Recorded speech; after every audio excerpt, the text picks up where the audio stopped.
इस रूम के अंदर ऐसा कहा जाता है कि दिन में तारे दिखते हैं। एक बार रानी ने कहा था कि मुझे दिन में तारे देखने हैं, तो इसमें दिन में तारे दिखाती है जी। तारों भरी रात में सोना, रानी ने ऐसा कहा था। तो राजपूतों में रानियाँ बाहर सोना अलाउ नहीं था, तो ये रानी के लिए बनाया गया था। जब भी इसमें आप लाइट डालते हैं, ऊपर फॉक्स डालते हैं दीवार के ऊपर, तो पूरा तारों जैसा चमकता है। ये दिन में तारे दिखते हैं यहाँ पे। आमेर फोर्ट को विज़िट करने के लिए सबसे बेस्ट है कि आप यहाँ पे एक गाइड हायर कर दो जो यहाँ पे काम करते हैं यूजली, और उनका ये मेन काम यहाँ पे ये हो कि आप लोगों को इसके बारे में हिस्ट्री बताना, एवरीथिंग बैकग्राउंड। ये गाइड साहब है जो हैं हमें अच्छे से बताएंगे। तो आज हमारे साथ है महेंद्र जी, जो कि आज हमें आमेर पैलेस के बारे में सब कुछ बताएंगे डिटेल्स में, ठीक है। और जब भी आप यहाँ पे आते हो तो मैं आपका नंबर शेयर कर दूँगा, आप इनको कॉल कर सकते हो। तो ये आपको अच्छे से यहाँ पे, और काफ़ी अच्छे भी हैं, दिल्ली के हैं, सबसे अच्छी बात ये है, तो काफ़ी हम्बल भी हैं। तो आप इनके थ्रू आप इस पैलेस को अच्छे से घूम सकते हो। 1 से 1.5 घंटे का टाइम लगेगा। हाँ, 1 से 1.5 घंटे का टाइम लगता है पूरा। 1 से 1.5 घंटे का टाइम लगेगा पूरा।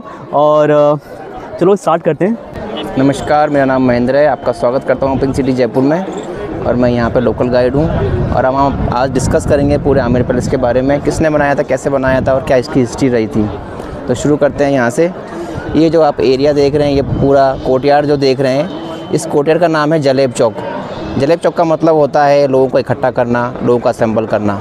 तो यहाँ पे पहले गाँव के लोग आते थे और होली दिवाली का त्यौहार मनाते थे। और सामने जो बड़ा गेट दिख रहे हैं वो है सूरजपुर गेट। वहाँ से राजा आते थे हाथी पर, और वहाँ सामने वो उनका प्लेटफॉर्म वहाँ पर उतरा करते थे। और वो छोटा गेट है वो है चांदपोल, वहाँ से आती थी आम प्रजा। लोग यहाँ पे आकर इकट्ठा होते थे और होली दिवाली का त्यौहार यहाँ पे मनाया करते थे। इसी चौक में राजा के जो पर्सनल बॉडीगार्ड है उनकी परेड हुआ करती थी। राजा उस परेड को सलामी देते थे। सामने आप जो कमरे देख रहे हैं वो कमरे हैं घोड़ों के अस्तबल। वहाँ पे घोड़े रहा करते थे, राजा के जो पर्सनल घोड़े होते थे वही वहाँ पे रहा करते थे। और उनके ऊपर जो रूम दिख रहे हैं आप, वो है राजा के पर्सनल बॉडीगार्ड्स के रूम। तो राजा के पर्सनल बॉडीगार्ड्स जब भी राजा को युद्ध जीत के आते थे तो उनकी परेड यहाँ पे होती थी। तो इस पर्पज़ के लिए था ये जलेब चौक। ऐसे 4 चौक है इस पैलेस में। पहला ये है, दूसरा अपन इस पे खड़े हैं, 2 अंदर हैं। तो 4 कोर्टयार्ड थे इसके अंदर। जो आप बाहर सिटी देख रहे हैं वहाँ पे पहले मीणा जाति का राज हुआ करता था। 11वीं शताब्दी में यहाँ पे राजा आए थे काकिल देव, जो ग्वालियर से आए थे। उन्होंने मीणा को हराया था और इस वंश की स्थापना की थी। इस वंश का नाम है कछवाहा वंश। कछवाहा वंश मतलब भगवान राम के 2 पुत्र थे, लव और कुश। कुश के नाम पर ही इस वंश का नाम कछवाहा वंश पड़ा हुआ है। और इस वंश को रघुकुल तिलक भी बोलते हैं और रघुवंशी भी बोलते हैं। उसके बाद ये अरावली हिल्स आप देख रहे हैं, ये अरावली इस महल के चारों तरफ है, 5 स्टेट को कवर करती है। इसके ऊपर जो दीवार बनी हुई है वो इस महल की प्रोटेक्शन वॉल है। ये 12 किलोमीटर लंबी है। दुनिया की 30वीं सबसे लंबी दीवार है ये। सबसे बड़ी चाइना है, फिर कुंभलगढ़ की दीवार है, उसके बाद ये वाली दीवार है। इस दीवार पर जो आप मंदिर टाइप जो स्ट्रक्चर देख रहे हैं वो हैं चेक पॉइंट्स। वहाँ पे सोल्जर रहा करते थे ताकि इस महल की सुरक्षा हो सके, कोई एनिमी उस तरफ से ना आए, ये बहुत देखा करते थे। और इसमें आप देख रहे हैं कोर्टयार्ड में एक पेड़ लगा हुआ है उस जाल के अंदर। उस जाल के अंदर पहले यहाँ पे नर बलि होती थी, उसके बाद नर बलि बंद होने के बाद पशु बलि होती थी। अब साल में एक बार होती है जब यहाँ के राज परिवार आते हैं। यहाँ की जो राजकुमारी हैं दिया कुमारी, जो उनके बेटे हैं पद्मनाभ सिंह, वही यहाँ के करंट महाराजा हैं, वही यहाँ पे आते थे, यहाँ पे आते हैं साल में एक बार, और एक बार पशु बलि होती है। और उसके बाद जो आप ये देख रहे हैं ये माता का मंदिर है पीछे। इन माता का नाम है शीला देवी। शीला देवी नाम है इनका। यहाँ के राजा बंगाल गए थे 1604 में, बंगाल के राजा केदार से लड़ने के लिए। पहला युद्ध वो हार गए थे, लेकिन दूसरे युद्ध से पहले उन्होंने प्रतिज्ञा की कि मैं माता का मंदिर बनाऊंगा, माता की प्रतिमा की स्थापना करूंगा। उन्होंने दोबारा युद्ध लड़ा और वो युद्ध जीते। फिर वो समुद्र के अंदर शिला लाए थे, उस शिला की उन्होंने मूर्ति बनाई। तो इसी मूर्ति का नाम है शीला देवी, जो काली माता की मूर्ति है। हर साल राज परिवार यहाँ आते हैं और उसकी पूजा करते हैं। तो ये मंदिर की पूरा इतिहास है। अब अपन चलेंगे आगे दीवाने आम में। आपके पीछे की तरफ जो पहाड़ी देख रहे हैं आप, उस पहाड़ी पे किला बना हुआ है। उस किले का नाम है जयगढ़ फोर्ट, जिसे सवाई जय सिंह ने बनाया था। उस किले में यहाँ की इस महल की आर्मी वहाँ पे रहा करती थी। एक वक्त में 7000 सैनिक तैयार रहते थे। और संसार की सबसे बड़ी तोप जयवान तोप जो है वो वहीं रखी हुई है, जो यूनेस्को हेरिटेज साइट में आती है। तो उसी को लोग देखने जाते हैं। बहुत ही बड़ा किला है, बहुत सुंदर किला है, और इसे बनाया था सवाई जय सिंह ने। ये पूरा हॉल देख रहे हैं आप, ये है दीवाने आम। इसे बनाया था सवाई मानसिंह फर्स्ट ने 16वीं शताब्दी में। दीवाने आम जैसे शब्द से ही पता चल रहा है कि ये आम जनता के लिए था। यहाँ पे राजा का आम दरबार लगता था। नॉर्मल प्रजा यहाँ पे आती थी अपनी प्रॉब्लम्स लेकर, तो उनकी प्रॉब्लम्स राजा सॉल्व करते थे। राजा सामने बैठा करते थे बीच में।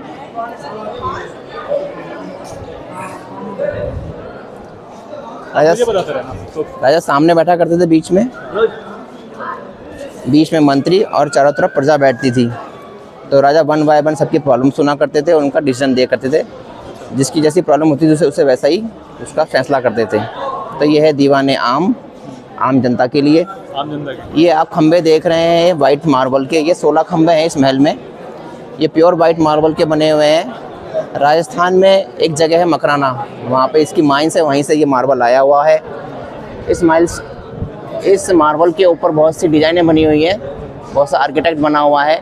तो ये जो आप पत्तियाँ देख रहे हैं, ये पत्तियाँ हैं मुग़ल आर्किटेक्ट। और जो सामने जो हाथी देख रहे हैं इस पर बना हुआ, इस तरफ जो हाथी है, ये हाथी है हिंदू आर्किटेक्ट। तो इस महल में, इस पूरे पैलेस में अपन को हिंदू और हिंदू दोनों का, इस पैलेस में अपन को हिंदू और मुग़ल आर्किटेक्ट दोनों कॉम्बिनेशन देखने को मिलेगा। क्योंकि यहाँ के जो राज परिवार थे उनके संबंध थे, उनके वैवाहिक संबंध थे मुग़लों से। तो वैवाहिक संबंध होने के कारण दोनों की कल्चर का मिलान हुआ। दोनों के जो वर्कर्स थे वो यहाँ पे आए और दोनों ने मिलकर बनाया है इसको। तो इसमें अपन को हिंदू और मुग़ल आर्किटेक्ट दोनों देखने को मिलता है। और जो ये रेड खंबे देख रहे हैं आप, ये है रेड सैंडस्टोन। ये यहाँ पे करौली है एक जगह, वहाँ से आता है रेड सैंडस्टोन, तो उसके खंबे बने हुए हैं ये। तो इस पूरे हॉल में अपन को हिंदू और मुग़ल आर्किटेक्ट दोनों देखने को मिलेगा। अपन आगे चलते हैं। अब आगे है केसर क्यारी और 27 कचहरी। ये है 27 कचहरी। 27 कचहरी, इन राजा के अंडर में 27 गांव आते थे। 27 गांव के मुखिया यहाँ पे बैठा करते थे। एक लाइन में 9 मुखिया बैठा करते थे। उनका काम होता था लोगों से लगान वसूल करना। अच्छा। तो लोगों से लगान वसूल करके वो राजा को हैंड ओवर करते थे। तो एक तरह से हो गया ये हाई कोर्ट और ये हो गया दीवाने आम सुप्रीम कोर्ट। अच्छा, सुप्रीम कोर्ट, हाई कोर्ट जी ना, 27 कचहरी जी। तो ये सामने आप जो दृश्य देख रहे हैं ये है केसर क्यारी। ये केसर क्यारी है और जो पानी देख रहे हैं ये झील है। ये है एक आर्टिफिशियल झील है जिसका नाम है मावठा झील। बरसात के पानी को इकट्ठा करने के लिए बनाई गई थी ये झील। तो जो पहाड़ों से जो पानी आता है बहकर वो इसमें इकट्ठा होता था। इसी पानी की सप्लाई महल में होती थी। और जो ये गार्डन देख रहे हैं, इस गार्डन का नाम है सैफरन गार्डन केसर क्यारी। राजा ने 300 साल पहले यहाँ पे केसर उगाने की कोशिश की थी, लेकिन राजस्थान का टेम्परेचर ज़्यादा होने के कारण केसर उग नहीं पाई। तो राजा ने प्लान कैंसिल करके इसको रानियों के लिए बनवा दिया था गार्डन। तो इसमें अलग अलग फूलों के पौधे लगे हुए हैं। तो दिन में, गर्मी में रानी अपना टाइम यहाँ पे स्पेंड करती थी। बीच में जो आप फुव्वारा देख रहे हैं, जो फाउंटेन चल रहा है बीच में, उसी जगह पे जोधा अकबर मूवी की शूटिंग हुई थी, जहाँ पे जोधा अकबर ने जब कबूतर उड़ाए थे वो वाला सीन शूट हुआ था। अच्छा, वो वाला पॉइंट जी, वही वो वाला फाउंटेन है। उसके आगे सीढ़ियाँ देख रहे हैं आप, वो सीढ़ियाँ वो जगह है जहाँ से लोग शाम को होने वाला लाइट एंड साउंड शो देखते हैं। अच्छा, लाइट एंड शो वहाँ पे शाम को 6:30 बजे और 7:30 बजे अलग अलग टाइम पे साउंड शो होता है। तो लोग वहाँ बैठ के देखा करते हैं। उसका टिकट भी अलग से लगता है।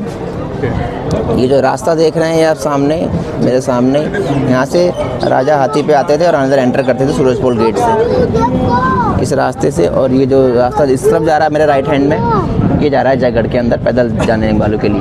अच्छा, पैदल जी। वो जगह देख रहे हैं जहाँ पे रानियाँ हम्माम से बोलते हैं, जहाँ पे रानियाँ नहाती थी, हम्माम, उसे हम्माम बोलते हैं, टर्किश बात बोलते थे उसको। और 400 साल पहले पानी कैसे गर्म होता था वो जगह हम देखेंगे। तो आइए चलते हैं। ये है 400 साल पुराना गीज़र। अच्छा, ये चिमनी है, नीचे भट्टी जलती थी जिसमें लकड़ी जलती थी। लकड़ी की हीट से जब ये गर्म होती है, इसके अंदर पहले से ही कॉपर प्लेट इनबिल्ट है। अच्छा, जब कॉपर गर्म होती है तो उस तरफ एक टैंक है पानी का, दीवार के उस तरफ। अच्छा, तो कॉपर गर्म होने से वो जो पानी है टैंक के अंदर वो गर्म होता है और उस गर्म पानी से रानी नहाती थी। चिमनी बाहर इसलिए बनाई गई ताकि धुआं जो निकले वो सीधा बाहर निकल जाए, अंदर महल में ना जाए। अच्छा, इसी पर्पस से ये चिमनी बाहर बनाई गई है। तो अपन वो बाथरूम देखते हैं जहाँ पे रानियाँ नहाया करती थी। ये जो रूम देख रहे हैं आप, ये रूम है रानी का चेंजिंग रूम। रानी यहाँ पे कपड़े चेंज किया करती थी। ये जो खिड़कियाँ लगी हुई हैं ये हैं उजाले के लिए। तो जब रानी कपड़े चेंज करती थी तो यहाँ पे पर्दे लगते थे। तो ये रानी का चेंजिंग रूम है। आगे आगे चलते हैं। ये रूम है गर्म पानी ठंडे पानी के लिए। ये जो टैंक है ये है नॉर्मल पानी के लिए। इसमें नॉर्मल पानी इकट्ठा होता था। इसके राइट में जो टैंक है वो गर्म पानी का टैंक है, ये वाला।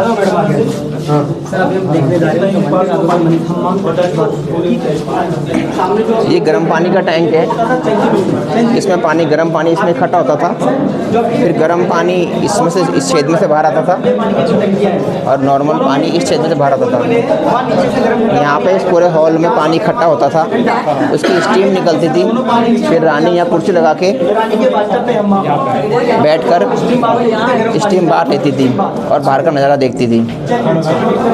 तो रानी उस स्टीम बात का जो था चलन था उस टाइम से भी इस ज़माने का ट्रेंड नहीं है। ये काफ़ी पुराना ट्रेंड है। नाले से आगे जाएगा बाथ टब के अंदर।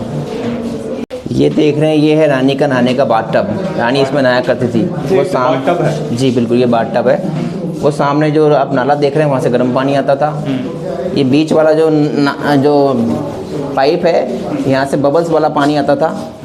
वो पानी था नॉर्मल पानी के लिए, वो वाला जो वो वाला होल देख रहे हैं। और नीचे वाला होल है वो है ड्रेनेज के लिए, गंदा पानी बाहर निकालने के लिए। तो बीच में और वो वाला टैंक है उसमें मिलाते थे चंदन की खुशबू, इत्र और फूल पत्तियों, उसमें मिलाया करते थे। वो पानी यहाँ पे आता था, वो पानी यहाँ पे इकट्ठा होता था। बीच में रानी की सिल्वर की कुर्सी लगती थी, रानी बैठा करती थी और 4 दासियाँ रानी को मसाज करती थी, उसे नहलाती थी। तो इस तरह से रानी इस बाथ टब में नहाती थी, जिसे जकूज़ी बोलते हैं। टर्किश में जकूज़ी बोला करते हैं इसको। तो इसमें रानी नहाया करती थी। यहाँ पे पहले ऑयल लैम्प जला करते थे लाइट के लिए, क्योंकि उस वक्त लाइट नहीं होती थी, तो ऑयल लैम्प जला कर ही लाइट बनाई जाती थी। ये है रानियों के वॉशरूम्स। ये रानी के वॉशरूम्स हुआ करते थे उस वक्त। रानी यहाँ बैठा करती थी, उस खिड़की की तरफ अपना मुंह करती थी और जो वेस्टेज है वो यहाँ जैसे उस रूम में जाता था और वहाँ से उठा करके उस वेस्टेज को बाहर फेंका जाता था। यहाँ से उस रूम में जाएगा, उस रूम में छोटा गट।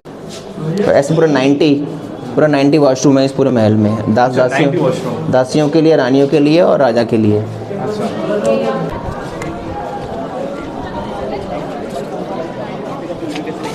नहीं, अभी तो जो भी एरिया अपन ने अभी तक ट्रैवल किया है वो था दीवाने आम का एरिया। अब अपन चलेंगे दीवाने खास में, जहाँ पे एंट्री होती थी खास लोगों की, राजा रानी और खास मंत्रियों की। ये दीवाने आम, अब दीवाने खास। अब हम दीवाने खास में चलेंगे। तो दीवाने खास में एंट्री करने के लिए अपन को जाना पड़ता है गणेश पोल से, क्योंकि इसे गणेश पोल कहते हैं। गणेश जी की मूर्ति लगी हुई है इसलिए इसे गणेश पोल कहा जाता है। इसके ऊपर जो पेंटिंग बनी हुई है फूल पत्तियों की, इसे कहते हैं फ्रेस्को पेंटिंग। फ्रेस्को पेंटिंग बनी होती है फूल पत्तियों के रंगों से, सब्जियों के रंगों से, इस और ऑर्गेनिक कलर से। इसमें कोई आर्टिफिशियल कलर नहीं होता, कोई मशीन इसमें यूज़ नहीं होती है। 300 साल हो गए इस पेंटिंग को ऐसे की ऐसी रखी हुई है। इसमें आंधी तूफान, सर्दी गर्मी, बरसात, पानी से किसी का कुछ नहीं बिगड़ा है। 300 साल से ऐसे ही ये अपने मूल रूप में बनी हुई है एकदम। इसमें कोई भी रिनोवेशन अभी तक नहीं हुआ है, कोई भी रिनोवेशन नहीं हुआ इसमें अभी तक। ऐसी बनी हुई है, बिल्कुल ऐसी बनी हुई है। और इसमें जो पूरा आर्किटेक्ट है वो हिंदू और मुगल आर्किटेक्ट यूज़ हुआ है इसमें।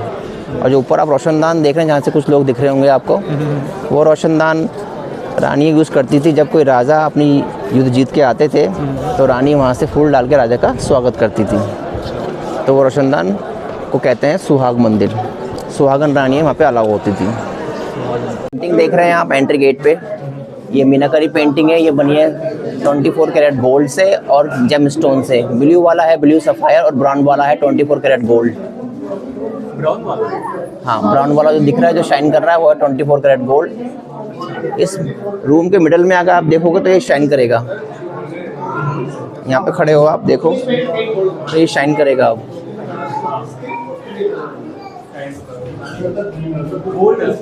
जी बिल्कुल प्योर गोल्ड है। इसको लगाने का मकसद था पॉजिटिव एनर्जी के लिए। जब भी राजा एंटर करेंगे तो नेगेटिव एनर्जी बाहर रहेगी और पॉजिटिव एनर्जी अंदर आएगी, इसलिए ये हर एंट्री गेट पे मिलेगा आपको। ये जो पूरा कोर्टयार्ड देख रहे हैं ये है 3rd कोर्टयार्ड, जिसे बोलते हैं दीवाने खास। इसको बनाया था राजा मान सिंह फर्स्ट के पोते मिर्जा राजा जयसिंह ने। उनके 2 रानियाँ थी। एक रानी का रूम शीश महल के लेफ्ट में था, एक रानी का रूम शीश महल के राइट में था। ये है शीश महल। ये शीश महल बनाया था मिर्जा राजा जयसिंह ने। इसको बनाने वाले आर्किटेक्ट का नाम था आसिफ खान।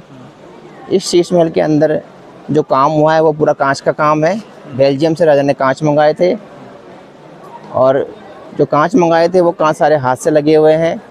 हाथ से कांच के ऊपर पेंटिंग की गई है, पूरी मीनाकारी की गई है, पूरी बारीक पेंटिंग है इसके अंदर। और इसी रूम के अंदर जो राजा हैं और उनके जो मंत्री होते थे उनकी पर्सनल जो मीटिंग होती थी वो इसी रूम के अंदर होती थी।